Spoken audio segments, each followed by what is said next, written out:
Hello, everybody. Welcome to our home.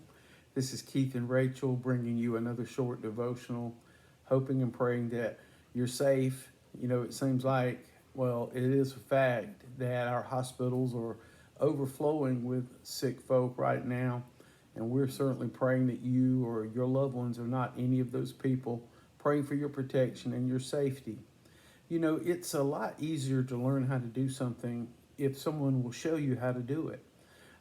If you've never had any training or any proper instruction, then sometimes you can be lost when you're trying to accomplish or perform a task that you're not familiar with.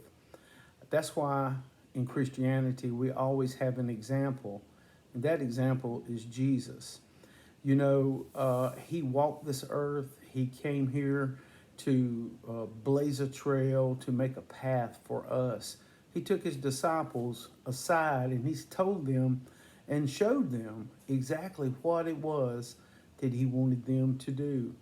And he basically left us with two simple instructions, two simple commands that we should love God and we should love each other.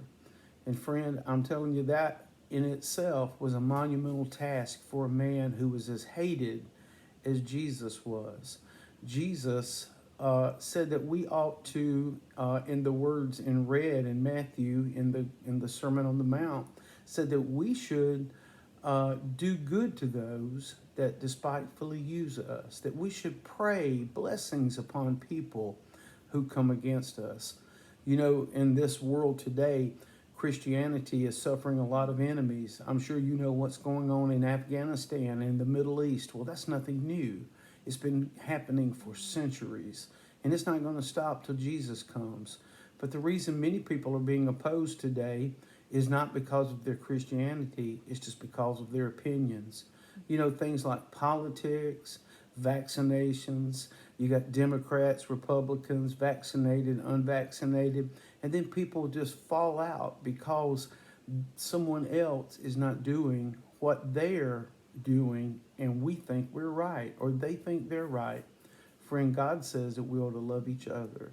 Love will cover a multitude of sins.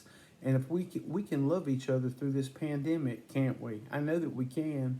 Well, this Jesus who said that put his signature on this saying the night before his arrest. You remember what he did? He was in the upper room with his disciples.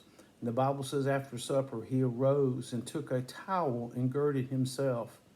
And he washed the disciples' feet, every one of them, including Judas. Judas was his enemy. Judas was his traitor. He knew what Judas was going to do, but yet Jesus bowed before the person who was going to have him arrested and hand him over to the authorities, and he washed his feet. Friends, that's love. That's love. That's what Jesus did. But yet if somebody disagrees with us in these days, it seems like we won't speak, we won't talk, we'll just get angry. And I want you to know that God don't like that. God don't like Christians acting that way. And if you've been doing that, you know how you fix it? You just pick up a phone and call up somebody and say, look, I'm sorry. I'm sorry if I hurt you, and I want you to know I love you. I want to be like Jesus. Love God, love each other. God bless you, friends. We hope to see you soon, and we love you. Hope you have a good rest of your week.